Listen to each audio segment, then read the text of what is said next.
একদিন সাফা মারওয়া পাহাড়ের পদদেশে দাঁড়াইয়া আল্লাহর হাবিব দুই হাত তুলে আল্লাহ পাকের কাছে দোয়া করছেন, আল্লাহ খাদিজার জন্য দোয়া করছেন, উম্মতের জন্য দোয়া করছেন। এমন সময় আবু জেহেল চিন্তা করলো, এখনই একটা উত্তম সময় এসেছে মুহাম্মদকে দুনিয়া থেকে বিদায় করে দেওয়ার।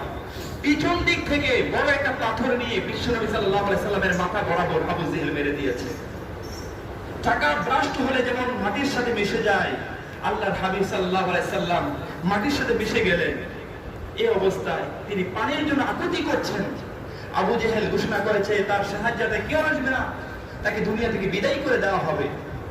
এইরকম অত্যাচার করা হয়েছে। সেই সময় নবীজির পাশে কেউ নাই, নবীজির মাও নাই, নবীজির বাবাও নাই, নবীজির স্ত্রী খাদিজাতুল কুবরাও দুনিয়াতে নাই। একজন চাচা জীবিত ছিলেন, তার নাম হচ্ছে আমির হামজা রাদিয়াল্লাহু তাআলা। তিনিও পাশে নাই। তিনি তার একটা অভ্যাস ছিল হরিণ শিকার করা।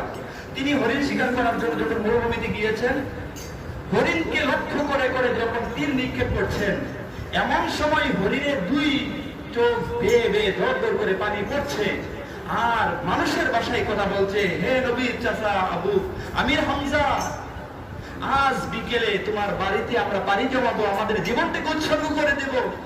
আমাদের নবীর সাফা মারওয়া পাহাড়ের পাদদেশে আবু জেহেল তাকে মেরেছে, পড়ে আছেন, তাকে উদ্ধার করতে যাও।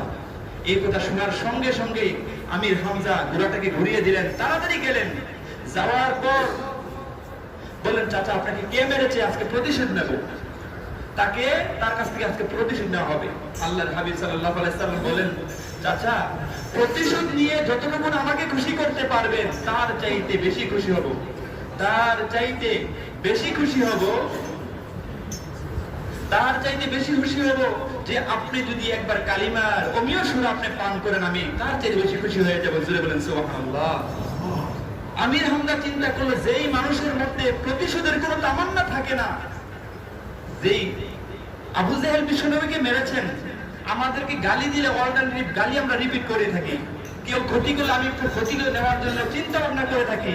বিশ্বনবীকে রক্তাক্ত করা হয়েছে, বিশ্বনবী প্রতিশোধ নেওয়ার কথা বলেছেন আমির হামজা রাদিয়াল্লাহু তাআলা। তিনি বলেছেন যে আমাকে প্রতিশোধ নিয়ে যতটুকু না খুশি করতে পারবেন তার চাইতে খুশি হতাম যদি একবার কালিমার অমীয় সুরা আপনি পান করতেন। জোরে বলেন সুবহানাল্লাহ। আমির হামজা চিন্তা করলো, যেই মানুষের মধ্যে প্রতিশোধের কোনো তামান্না থাকে না, তিনি পয়গম্বর ছাড়া আর কেউ হতে পারে না। তিনি সঙ্গে সঙ্গে কালিমা পড়ে মুসলমান হয়ে গিয়েছেন। জোরে বলেন সুবহানাল্লাহ।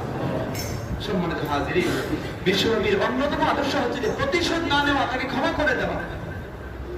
প্রতিশোধ নিতে পছন্দ করতেন না। তিনি বলেছেন, প্রতিশোধ আমি নিয়ে ততটুকু খুশি হব না, কিন্তু আপনি যদি কালিমা গ্রহণ করেন তার চেয়ে তারা বেশি খুশি হয়ে যাবে।